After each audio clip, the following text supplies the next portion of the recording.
நீ சூட்டும் பூவுக்காக நெடுங்கூந்தல் ஆடுது. நீ வைக்கும் பொட்டுக்காக நடுநெத்தி வாடுது. காத்தாடி ஒன்னத்தானே உயிர் நாடி தேடுது. காவேரி எங்கே போகும் கடல் வந்து கூடுது.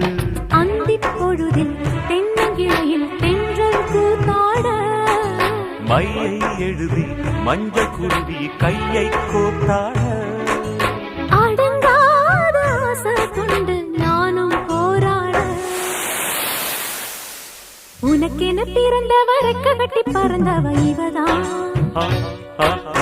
என விட உனக்கு இங்கு மனசுக்கு பிடிச்சவ எவதான்.